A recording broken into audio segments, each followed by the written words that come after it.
DDMA की meeting पे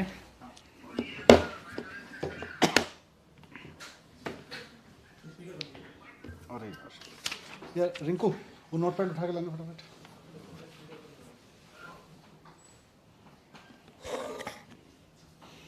एक मिनट।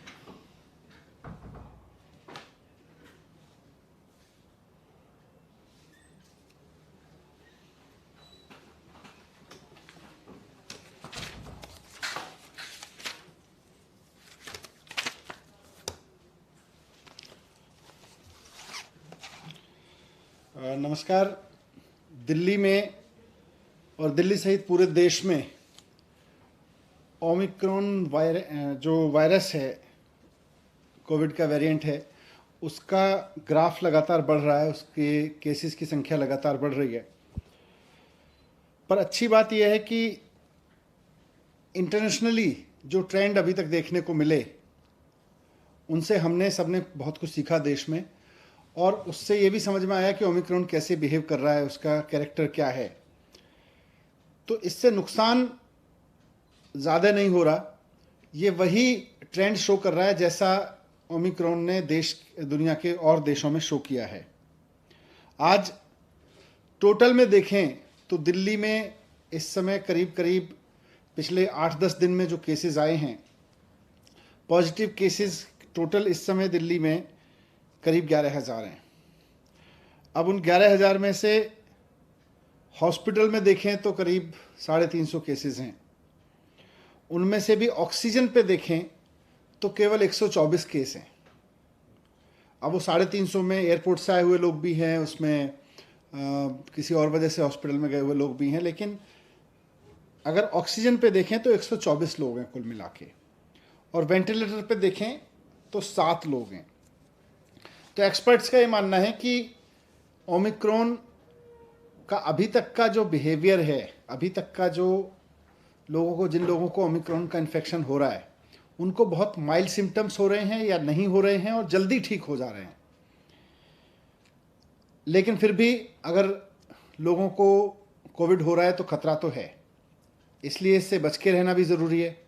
और बच के रहने का सबसे बढ़िया तरीका है कि हम पूरी तरह से सेफ्टी रखें, हमेशा मास्क लगाएं बाहर निकले तो, और जब भी भीड़ भाड़ में रहें तो मास्क लगा के रहें। होम आइसोलेशन इसका सबसे बढ़िया सॉल्यूशन है कि अगर किसी को कोविड हो जाता है और कोई सिम्टम नहीं है तो सारे एक्सपर्ट्स का ये मानना है कि होम आइसोलेशन ही रहना चाहिए। हॉस्पिटल केवल तभी जाएं जब आपकी ऑक्सीजन लेवल लगातार डिप हो रही हो या आपको कोई परेशानी हो, तो आज भी एक्सपर्ट्स ने यही बात दोहराई।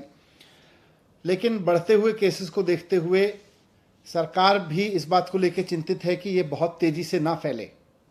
इसको जितना नियंत्रित किया जा सके, क्योंकि इसकी कोई डायरेक्ट दवाई तो है नहीं, तो इसको जितना हम नियंत्रित कर सकें, इसके बढ़ने की स्पीड को जितना हम नियंत्रित कर सकें, उतना हम इसको ठीक से मैनेज कर सकते हैं।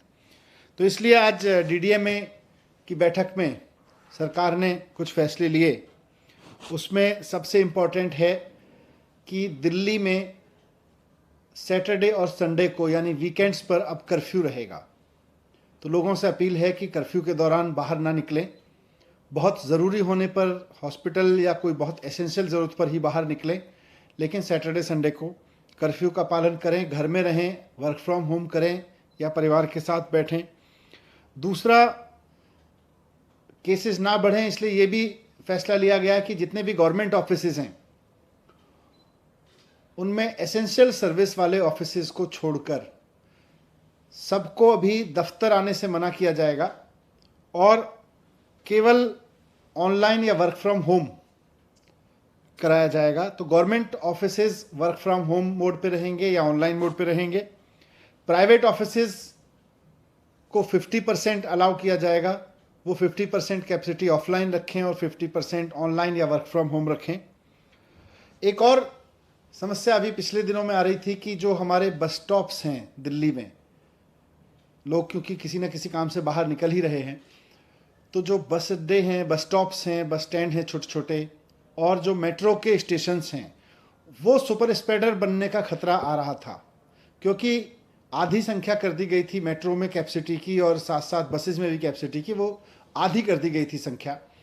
और उसकी वजह से मेट्रो स्टेशंस पर बहुत लंबी लंबी लाइनें लग रही थीं, बस स्टॉप्स पर बहुत लंबी लंबी लाइन लग रही थी, वहाँ भीड़ हो रही थी, कई जगह भीड़ अनियंत्रित भी हुई। और ऐसे में कोरोना ओमिक्रॉन जो है वो सुपर स्प्रेड हो सकता है वहाँ से। इसलिए इसको देखते हुए ये भी फैसला लिया गया कि बसें और मेट्रो पूरी कैपेसिटी पे चलेंगी, लेकिन एक भी व्यक्ति को बिना मास्क के अंदर अलाउ नहीं किया जाएगा। तो अगर आप बस में जा रहे हैं या मेट्रो में जा रहे हैं तो बिना मास्क के आपको किसी भी कीमत पर अलाउ नहीं किया जाएगा। ना सिर्फ चढ़ना बल्कि वहाँ यात्रा करना भी अलाउ नहीं होगा। लेकिन बस और मेट्रो अब फुल कैपेसिटी पे चलेंगे, ये भी डिसीजन लिया गया।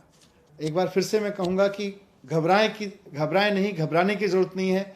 मास्क को एक हथियार बनाएं, साथ साथ बहुत ज़रूरी हो तभी घर से बाहर निकलें, और जब निकलें तो अगर मेट्रो या ट्रेन से बस से जा रहे हैं तो उसमें भी ध्यान रखें कि मास्क लगा के चलेंगे। लेकिन सैटरडे संडे पूरी तरह से कर्फ्यू रहेगा। सर, कर्फ्यू रात में और दिन में उसको थोड़ा सा बता देगा? नहीं, रात में तो लगातार चल रहा है, ये दिन में भी रहेगा।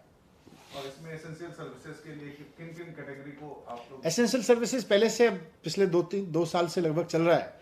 तो खाने से लेके और मेडिकल से लेके और पुलिस और इस तरह की जितनी भी चीज़ें हैं एसेंशियल सर्विस में, इमरजेंसी सर्विसेज में, फूड आइटम्स, सब्जी और ये सब को नहीं रोका जाए।